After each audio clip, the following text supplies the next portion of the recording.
warahmatullahi wabarakatuh. Perkenalkan, nama saya Alfi Fauzia dengan NIM 192231002. Di sini saya akan melaporkan hasil dari praktikum SKP di mana topiknya adalah analisis data food record. Nah, sebelum masuk kepada pembahasan, maka kita harus tahu dulu apa sebenarnya latar belakang dari adanya survei konsumsi pangan dengan topik food record ini. Jadi kita ketahui bahwa konsumsi gizi berperan penting dalam kesehatan dan juga pencegahan penyakit. Banyak individu yang belum memenuhi kecukupan gizi. Nah, maka dari itu perlunya ada survei konsumsi pangan. Nah, food record di sini itu dia lebih unggul karena data yang dihasilkan itu lebih detail dan juga lebih akurat daripada metode recall lainnya. Di sini juga estimasi asupan gizi yang lebih mendekati kebutuhan aktual juga. Nah, cocok digunakan untuk skala data di individu maupun di kelompok. Di sini ada 3 juga rumusan masalah yang akan kita bahas. Yang pertama terkait bagaimana pola konsumsinya, lalu bagaimana keragamannya, dan juga bagaimana peran food record ini dalam merancang intervensi gizi yang baik bagi individu maupun kelompok. Nah, selanjutnya tujuan dari praktikum kali ini yaitu yang pertama adalah mendeskripsikan pola konsumsi pangan harian mahasiswa berdasarkan hasil pencatatan food recordnya.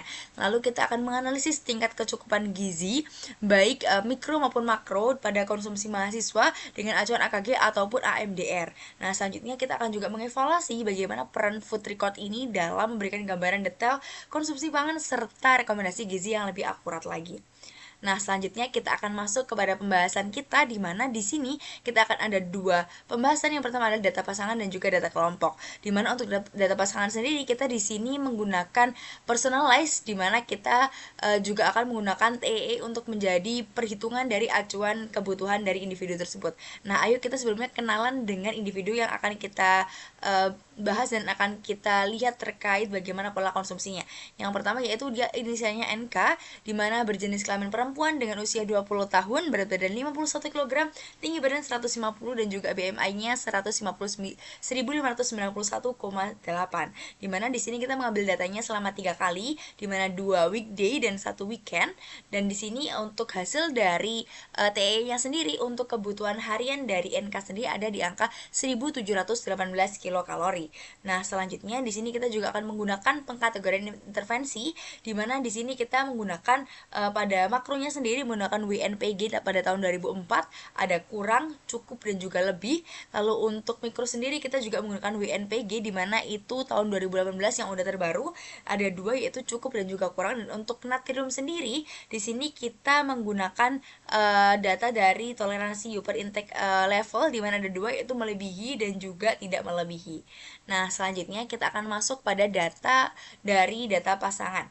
Nah, yang pertama di sini kita ada pertama data hari pertama, di mana dari data hari pertama ini kita bisa melihat bahwa untuk konsumsi kebutuhan gizi dari responden ini cukup sedikit, di mana hanya di angka 32,6% dari AKG yang telah ditentukan. Nah, selanjutnya di sini untuk asupan makronutriennya juga sangat defisit, dan juga untuk mikronutriennya juga demikian. Dan untuk analisis EI dan BMR-nya sendiri di angka 0,46, di mana itu menandakan adanya under reporting, sehingga asupan yang tercatat kemungkinan belum menggambarkan konsumsi yang aktual. Nah, selanjutnya kita beralih kepada data hari kedua, di mana hari kedua ini untuk hari kedua kita melihat ada sedikit peningkatan, di mana untuk pemenuhan gizinya di angka 64,1% daripada yang sebelumnya kan tadi hanya 30 berapa begitu, dan untuk sekarang sudah meningkat di angka 64,1. Namun untuk nilai dari lemaknya sendiri masih juga berlebih, tadi sangat kurang ya. Kemudian untuk proteinnya juga masih ada acute dan lain sebagainya, itu masih di ranah yang kurang. Di sini untuk vitamin C-nya juga cukup. Namun di sini kita bisa melihat untuk nilai dari EI per BMR-nya yaitu di angka 0,9 yang menunjukkan masih under reporting. Nah, selanjutnya kita beralih kepada data hari terakhir yaitu hari ketiga, di mana di sini untuk data pemenuhan gizinya juga cukup meningkat daripada hari sebelumnya, di mana pada dari hari ketiga ini adalah hari weekday ya teman-teman. Jadi mungkin pola makanannya juga sedikit berbeda dengan hari weekday pada hari biasanya. Nah, selanjutnya di sini kita akan melihat untuk pola konsumsinya, di mana untuk energinya sendiri 73,9% dari AKG, yang mana itu masih tergolong defisit sedang sebenarnya, tapi sudah ada peningkatan daripada hari sebelum-sebelumnya. Dan untuk protein lalu karbohidrat itu juga masih defisit, lalu untuk lemaknya juga masih adequate dan cukup, dan juga untuk vitamin dan mineralnya juga masih di kategori yang sangat kurang. Dan di sini untuk EI dan BMR-nya masih juga di angka 1, yang dimana itu yaitu under reporting. Nah, selanjutnya setelah kita dapat 3 data tadi, kita akan bisa melakukan pengelompokan, di mana kita bisa merata-ratakan, di mana saya di sini ada 2 pengkategorian. Yang pertama dengan AKG dan juga dengan personalized dari responden itu sendiri, yaitu dengan TEG tadi.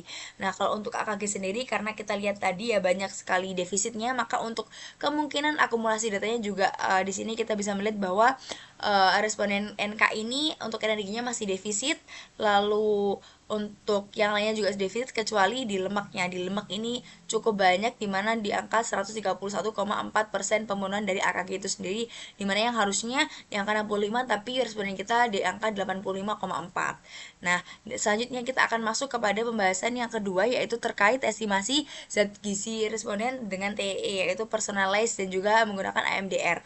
Nah, di sini kita tahu bahwa setelah kita dapat dari hasil TEE tadi, untuk kebutuhan gizinya yaitu sekitar 1718, sehingga di sini untuk pemenuhan gizinya itu masih juga terbilang defisit ya, tapi lebih meningkat daripada yang menggunakan AKG karena acuannya yaitu 2250.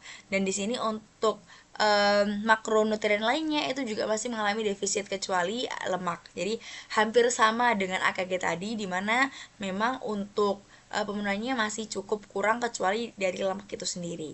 Nah, selanjutnya kita bisa next.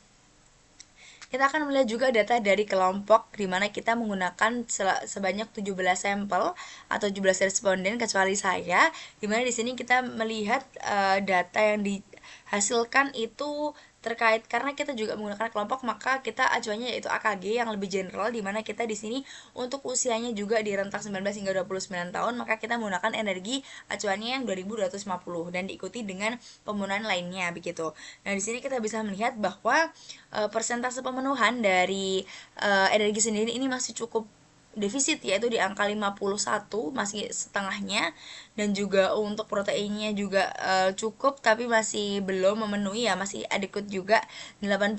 Lalu untuk lemak, karbohidrat itu juga masih defisit, lalu untuk mikronutriennya juga masih sangat kurang, dan juga untuk natriumnya tidak melebihi. Nah, di sini juga perlu adanya intervensi ya ketika kita melihat banyak defisit pada hasil dari survei konsumsi pangan yang telah kita lakukan. Nah, setelah itu, setelah kita melakukan rekapitulasi, maka kita juga akan bisa melihat bagaimana penyebaran varians dari pola data yang tadi kita dapatkan, di mana kita ada 17 responden, di mana setelah kita masukkan kepada datanya di SPSS, maka kita bisa melihat terkait standar deviasi, yang dimana secara keseluruhan hasil ini menunjukkan bahwa kecukupan gizi responden itu sangat bervariasi, begitu ya. Beberapa zat gizi terutama vitamin dan juga mineral memiliki ketimpangan yang besar antara individu, sedangkan protein cenderung lebih stabil di antar responden begitu. Jadi ada beberapa yang bervariasi, ada beberapa yang juga masih stabil ya teman-teman. Jadi bisa dilihat dari hasil dari standar deviasi yang dibandingkan dengan meannya atau rata-ratanya.